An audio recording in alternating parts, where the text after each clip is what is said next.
Between 1973 and 1986, a single offender terrorized California for more than a decade. During that time, at least 51 women were raped, 13 people were murdered, and more than 100 homes were violated.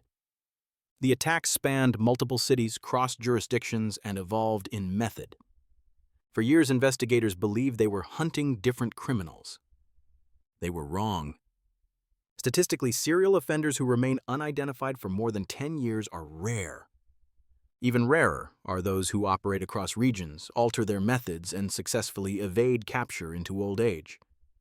Yet the man later known as the Golden State Killer did exactly that. He stopped killing. He blended in. He aged.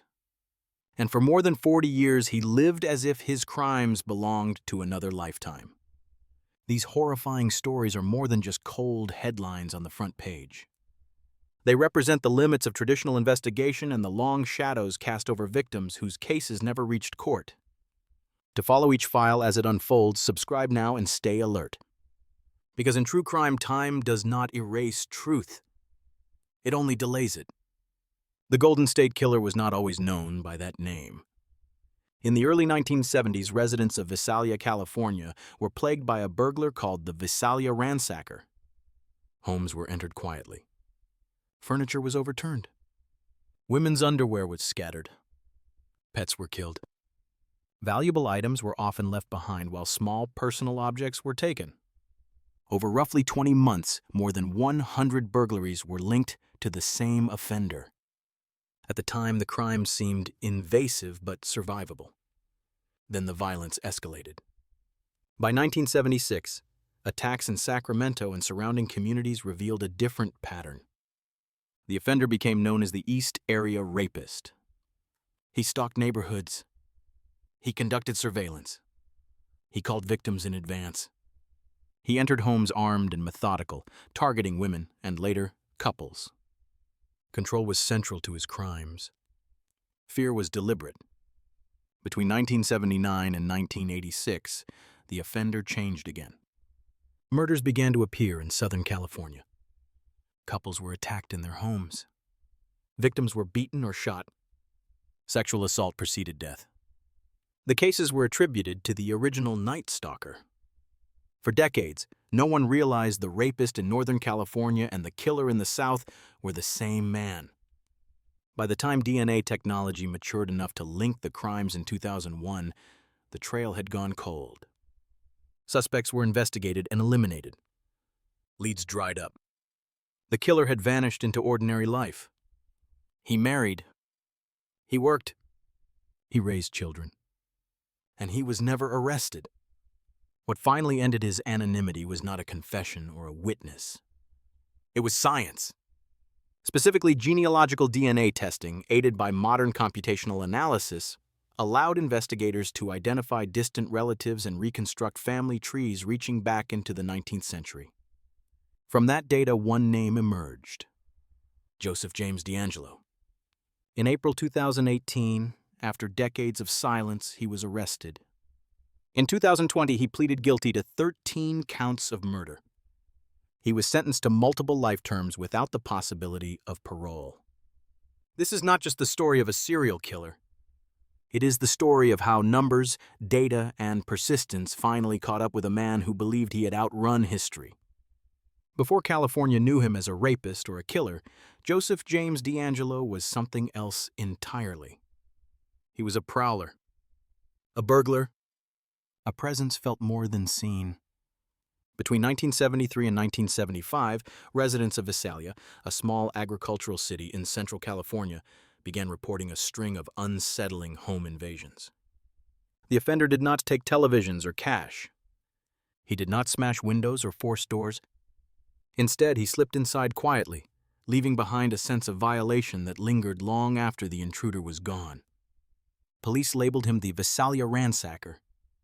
More than 100 burglaries were eventually attributed to the same individual. The pattern was distinctive.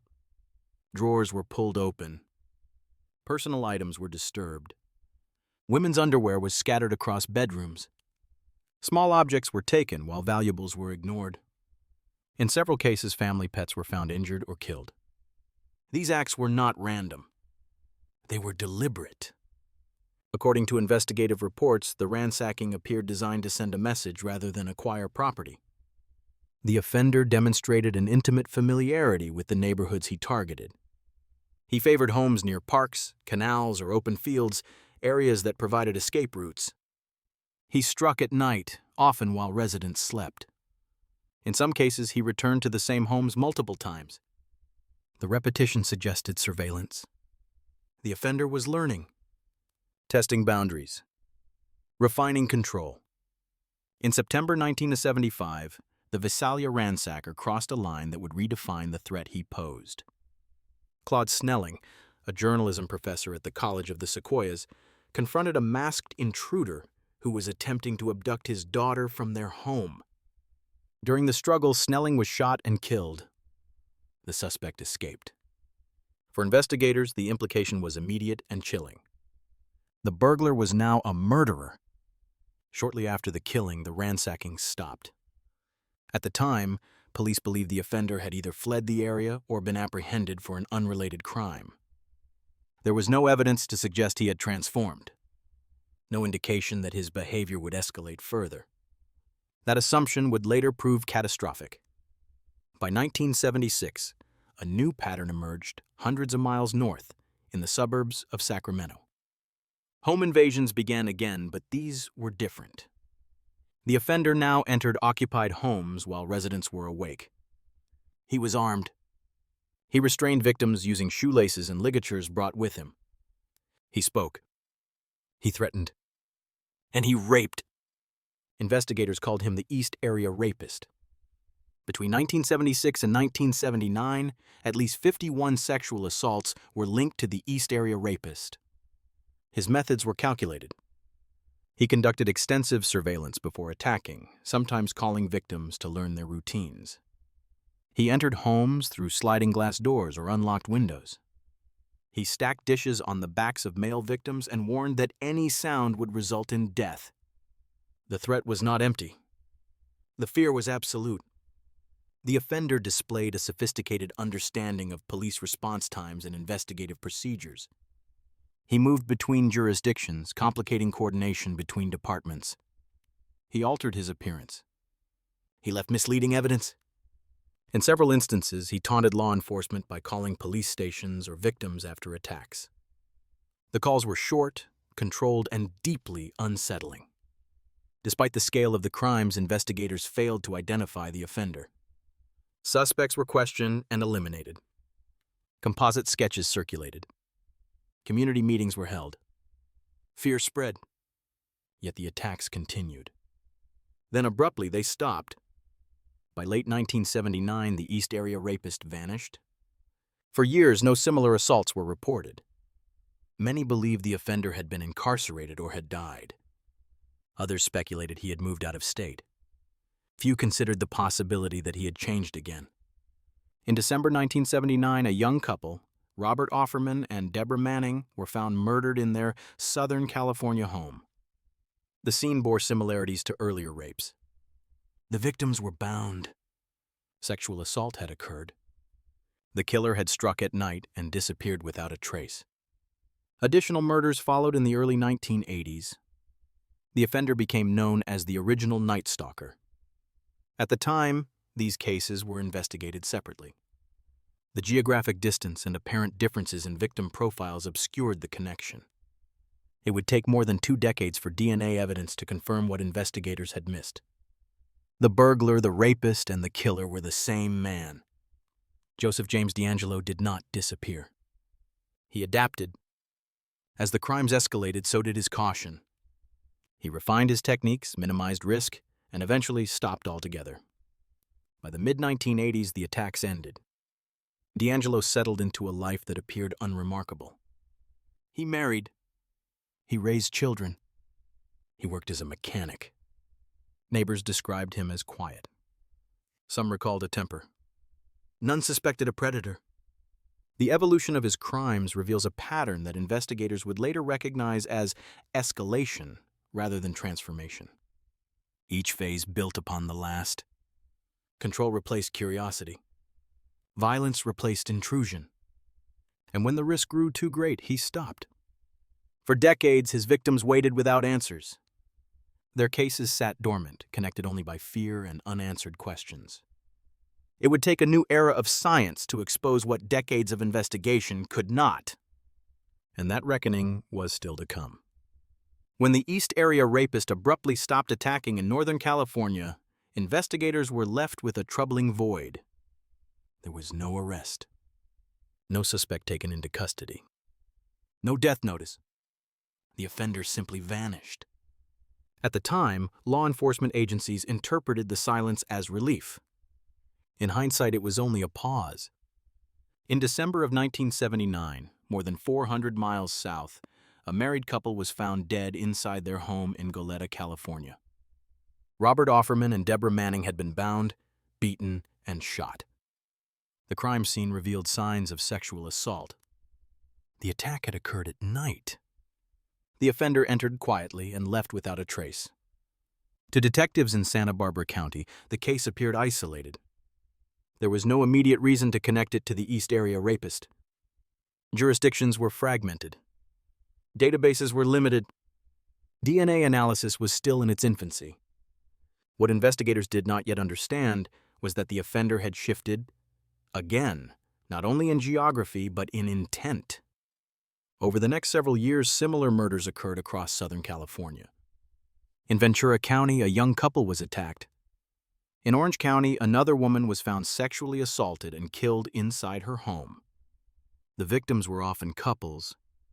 The homes were quiet, suburban, and familiar. The offender struck at night, bound his victims, and disappeared before morning. Law enforcement began referring to the unknown assailant as the original Night Stalker. The pattern was unmistakable once seen. The bindings matched those used by the East Area Rapist. The offender demonstrated the same methodical control. He restrained male victims first, often stacking objects on their backs to detect movement, then assaulted the women. In several cases, he killed both victims after the assault. The escalation was complete. From 1979 to 1986, at least 13 murders were attributed to the original Night Stalker. Among the most notable were the killing of Charlene and Lyman Smith in 1980 and the murder of Janelle Cruz in 1986. Cruz, a young woman living with her parents, was assaulted and killed after the offender waited inside her home. It would be his final known victim. Despite the similarities, the connection between the Northern California rapes and the Southern California murders was not formally established for decades. Investigators worked their cases independently, constrained by geography, technology, and institutional silos. Suspects were developed, questioned, and cleared. Each time, the trail went cold. The offender's behavior suggested more than brutality. It suggested patience. He waited. He observed. He selected victims who fit his evolving criteria. He brought his own ligatures. He avoided leaving forensic evidence. In some cases, he cleaned himself inside the victims' homes. They were calculated. Public records later showed that he had been employed as a police officer in Exeter, California, during the Visalia ransacker period. He lost that job after being caught shoplifting a hammer and dog repellent. He then worked various mechanical and maintenance jobs. He married. He became a father. He attended family gatherings. To neighbors, he was quiet, occasionally irritable, but not remarkable. This dual existence wasn't accidental. D'Angelo's background provided him with an understanding of police procedure and investigative limits. He knew how evidence was collected. He knew how suspects were evaluated. He understood response times and patrol patterns. By the mid-1980s, the murders stopped. There were no arrests, no confessions. For many, the case simply faded into history. The original Night Stalker became another unsolved chapter in California's violent past. In 2001, a breakthrough finally arrived. Advances in DNA testing allowed investigators to compare genetic material collected from multiple crime scenes. The results were conclusive. The East Area Rapist and the original Night Stalker were the same individual. The revelation reshaped the case, but it did not deliver a suspect. For the victims and their families, the confirmation brought both clarity and frustration. The scope of the offender's crimes was now undeniable, yet the man responsible remained unnamed. The case entered a long period of stagnation. Detectives retired. Evidence was archived. Leads dried up. Decades passed. What no one knew was that the key to identifying the Golden State Killer had not been lost. It had simply not been invented yet.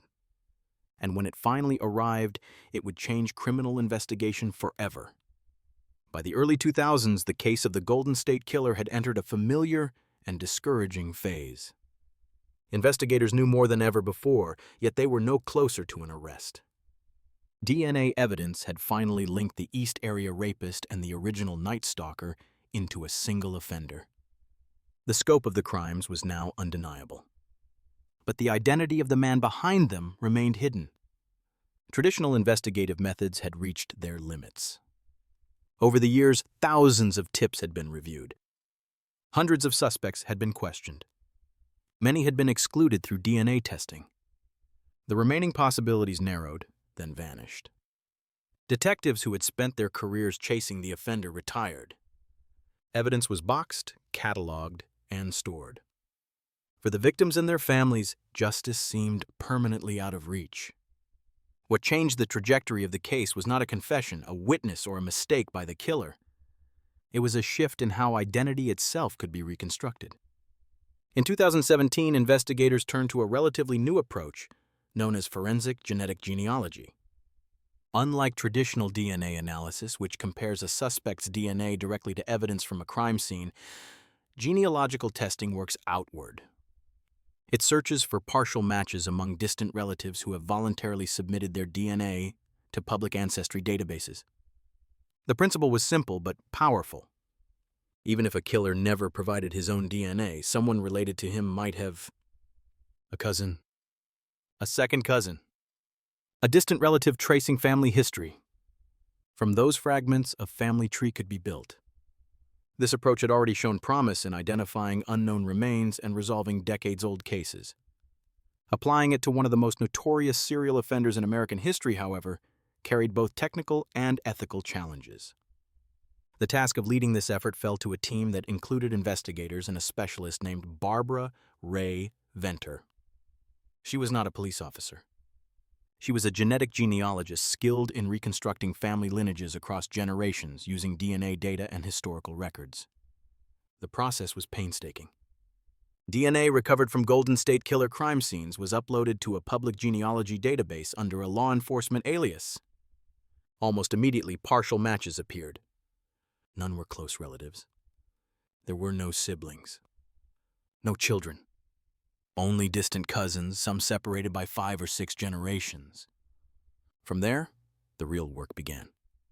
Using these distant matches, Ray Venter and her collaborators began building extensive family trees. They traced lines back to the 1800s, mapping marriages, births, migrations, and deaths. Each branch expanded outward, producing hundreds of names. Most were eliminated quickly. Wrong age, wrong location, wrong sex. Slowly, the list narrowed. What emerged was a family line that led to a man born in 1945. He had lived in California during the years of the crimes. He had military training. He had worked in law enforcement. And he had the physical characteristics consistent with eyewitness descriptions from decades earlier. His name was Joseph James D'Angelo. Before making an arrest, investigators needed confirmation. Genealogical evidence alone was not sufficient for prosecution. They needed D'Angelo's DNA. Rather than confront him directly, law enforcement chose surveillance. They followed him quietly, documenting his routines.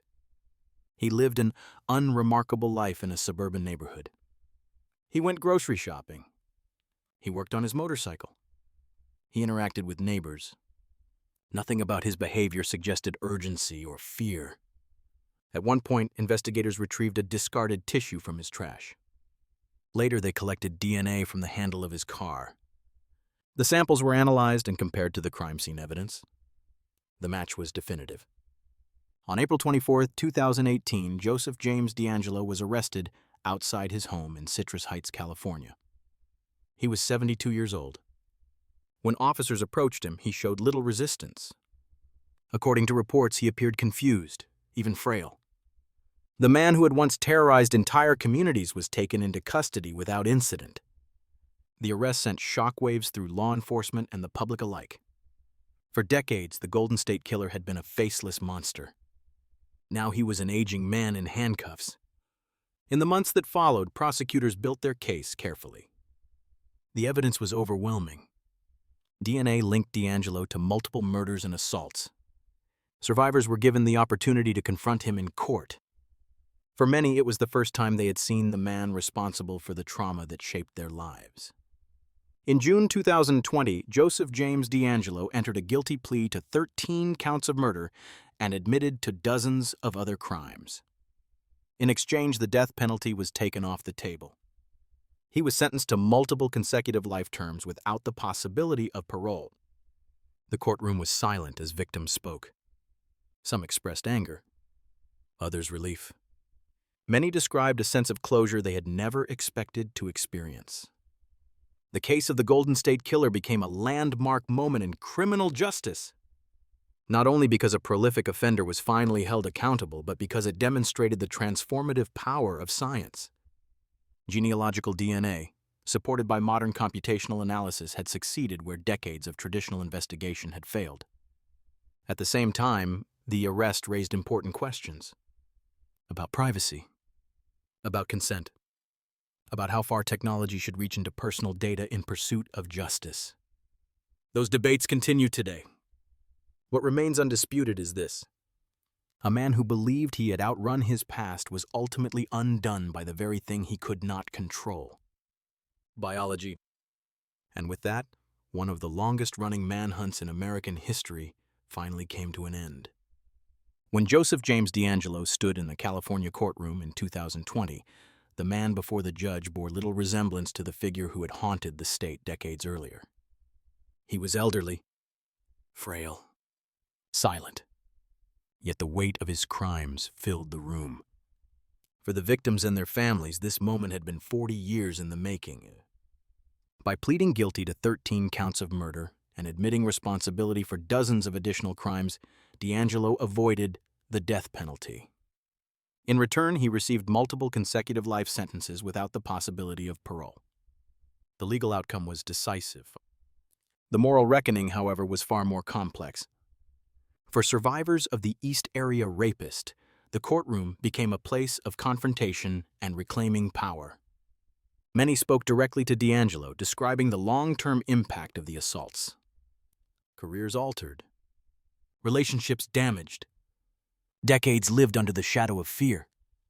Some expressed rage, others expressed relief. A few described something quieter, a sense that the past had finally been named. For families of murder victims, the proceedings offered a different kind of closure. Names long spoken only in police files were acknowledged in open court. Lives that had ended violently were restored, if only symbolically, to the center of the story. The focus shifted at last from the predator to those he harmed. Beyond the courtroom, the case reshaped criminal investigation itself. The successful use of forensic genetic genealogy signaled a turning point. Cold cases once considered unsolvable were reopened across the country. Law enforcement agencies began re-examining archived evidence with new tools and methods. At the same time, public debate intensified over privacy, consent, and the boundaries of data use. The Golden State Killer case became both a triumph and a cautionary example. Joseph James D'Angelo will die in prison. He will never walk free again. Yet his capture did not erase the years he spent hidden in plain sight. He lived among neighbors who never suspected him. He attended family gatherings. He aged quietly. His crimes were not exposed by a slip of the tongue or a moment of panic, but by the steady advance of science. This case stands as a reminder that time does not protect those who commit violence. It delays accountability, but it does not cancel it. Evidence persists. Technology evolves. And even the most careful offender leaves something behind. The story of the Golden State Killer is not only about a man who terrorized a state, It is about the endurance of victims, the persistence of investigators, and the moment when decades of silence finally broke. Justice did not arrive quickly, but it arrived. And for one of the longest-running and most feared serial offenders in American history, time at last ran out.